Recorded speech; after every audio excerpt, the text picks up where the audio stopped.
Hey guys, I'm Greg with the Neon Tiki Tribe. We're going to read Dog Rescue Mission, which is book number 4 of the Neon Tiki Tribe, and it's about honesty.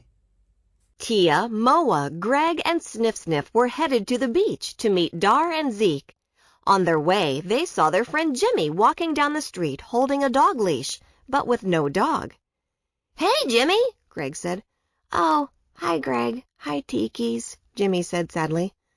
"What's wrong, Jimmy? Where's your dog Charlie?" Greg asked.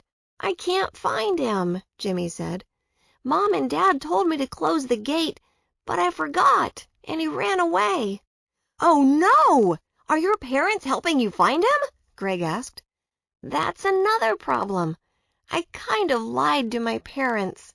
I told them I was walking him to a friend's house. Can you help me find him?" "Sure thing. I can't imagine what I would do if I lost Sniff Sniff," Greg said. The Tikis grabbed some sunglasses to help. Moa grabbed his special shades that let him see footprints, or in this case, paw prints. "Slow down, Greg. I think I see something," Moa said. "What is it, Moa?" Greg asked. "Looks like there's some dog tracks that head right into that forest," Moa said.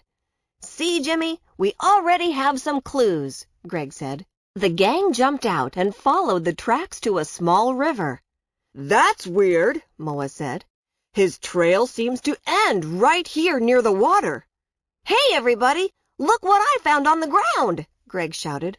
All of a sudden, Tia heard a loud noise.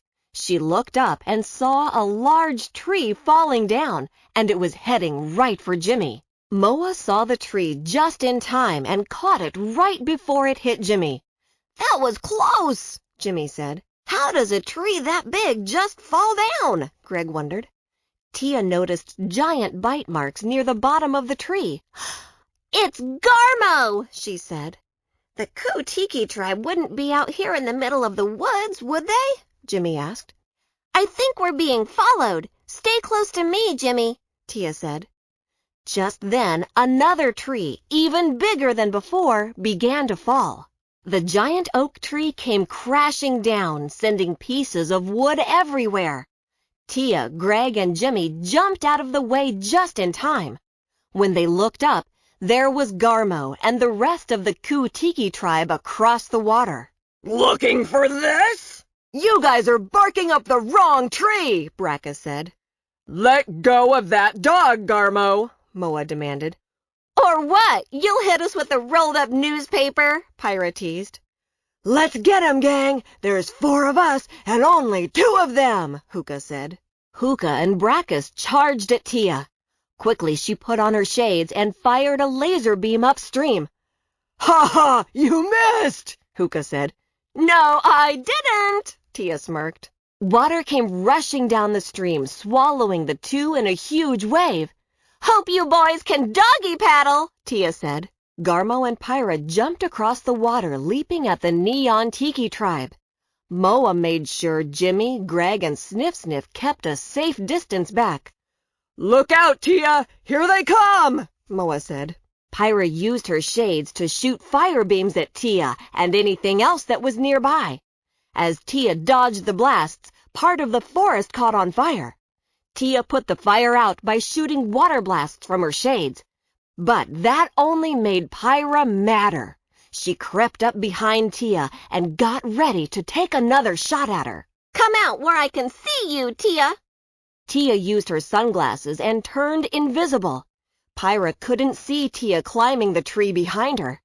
"Batter up!" Tia shouted as she swung down from a vine and knocked Pyra out of the forest like a home run in a baseball game. Garmo launched at Moa and the 2 giants wrestled to the ground. Garmo tried to bite Moa's head and drooled all over his face. "Dude, brush your teeth! Your breath smells like rotten eggs," Moa said. While Garmo was trying to bite Moa, Sniff Sniff was biting Garmo. He distracted the towering Tiki goon just enough for Moa to grab Garmo by the horns. Moa lifted him up, spun him around, and tossed him out of the forest. Jimmy untied Charlie and gave him a big squeeze. Charlie was so happy he slobbered all over Jimmy's face.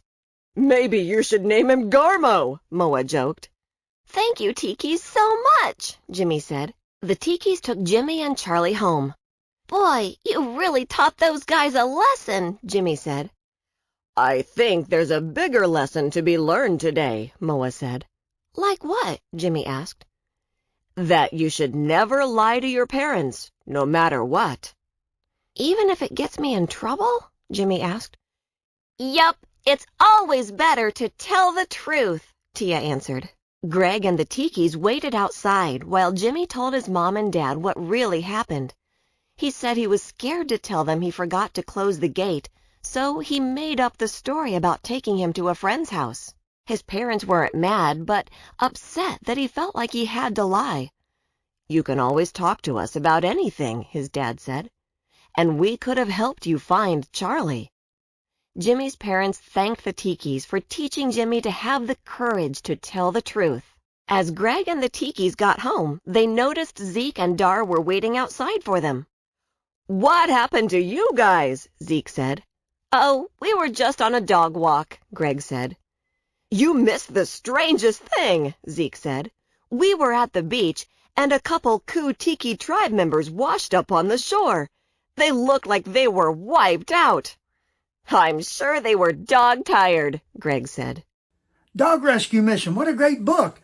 Man, none of us would want to lose our dog or cat. If Jimmy would have told his mom and dad the truth, they could have helped him find the animal. This book is about the importance of being honest. Thanks for reading with us today.